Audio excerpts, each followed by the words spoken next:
Alright, how's it going, everybody? We're here for netmc to properly explain how to do the redstone shutoff for the boiler.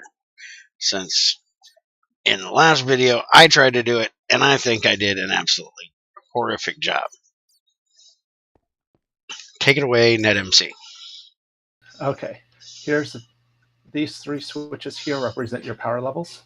This one on the right is when the battery pack is near full. This one here in the middle is when the battery pack is getting ready to trigger. And this is as it's draining down, this will be the signal like it's too low and we need to turn the boiler back on.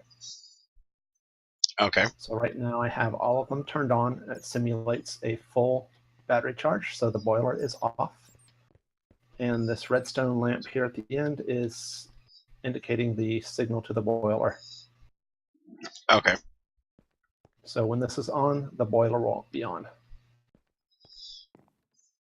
And in your actual setup, we have that inverted because we have the boiler turned off when it has a signal. All right. But for this demonstration, we're going to use the lamp just as the signal going to the boiler. Okay. All right. And then this part right here, this side and this side, this is a memory circuit. So when it receives a redstone signal on this side that's dark, it will flip the circuit over to this side being charged, and this side will automatically flip off. Okay. So this redstone repeater right here is being used as an isolator. So when the battery fully charges and this side of the memory circuit is active, it doesn't backfeed along and screw up the signal line. Okay. So let's say you've been using power and now it's going to drain. So we turn off this signal. And if you look, there is no longer a signal being sent through the repeater. Okay. But it's still on. This side is still on, and the boiler is still off. So it's draining, draining, draining.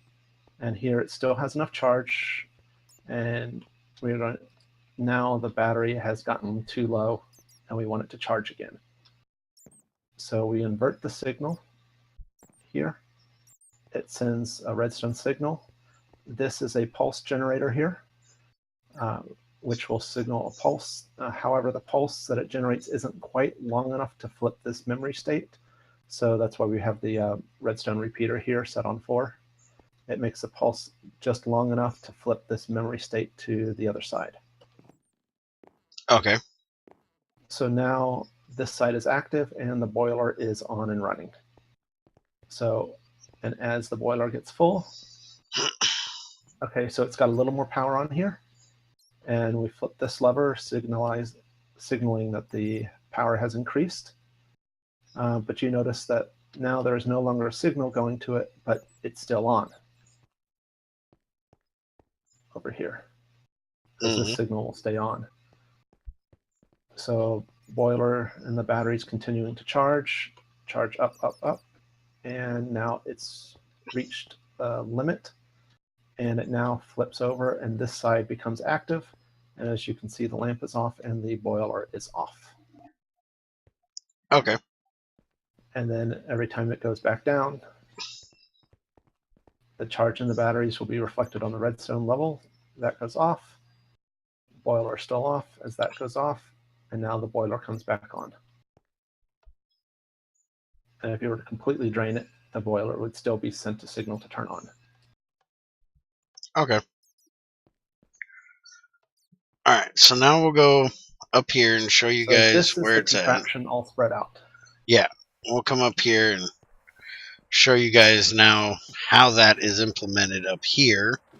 We had to do it a little bit different up here for compactness, and because we got limited space, we have our water source over here, farms over there. So this is the line coming down. Yep, and this is the battery level. Here is the first torch that does the inversion. And this is what turns it on when the battery will drop. Okay, this is that pulse generator. Yeah. Now, here we don't have a repeater. It's one of those things, if it works, great. If not, add a repeater. Okay. We probably should have a repeater there, just for, just in case. But we've been using this for at least 2 days now, and it's been working great. So this is the isolator. Yep, this isolator, it keeps the signal from backfeeding along the signal line.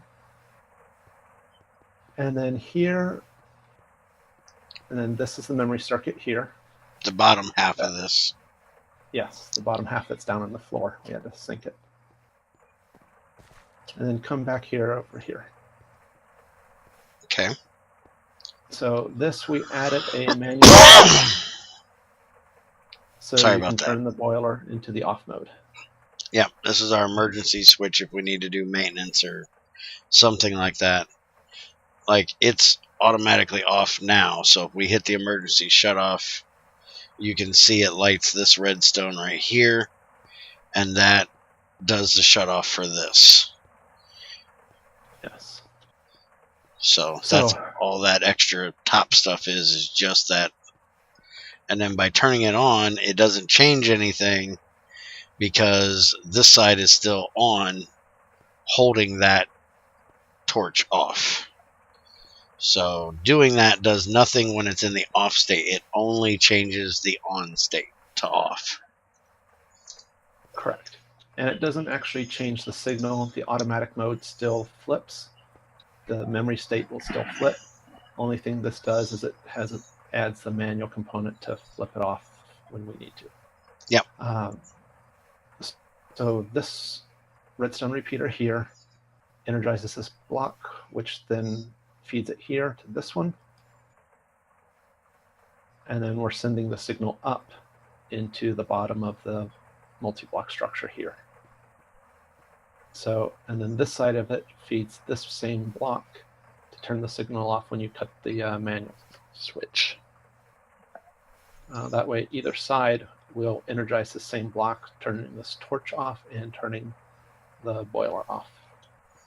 For anybody that hasn't seen the video where we set this up, this is a machine switch, machine controller, I think it's called. Let's see, right here. Turns machines on and off. If I remember correctly, we have it inverted, which is why it needs a signal to turn it off rather than a signal to turn it on. And we are getting the redstone signal from our EV battery box, right, or high voltage battery box right here, which has a EU detector on it.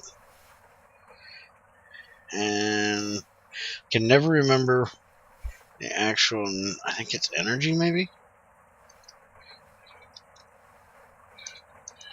Never can remember it.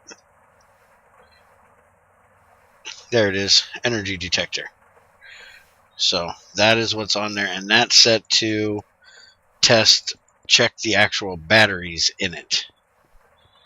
Let me go hit the emergency shut off here real quick so the boiler can't turn on,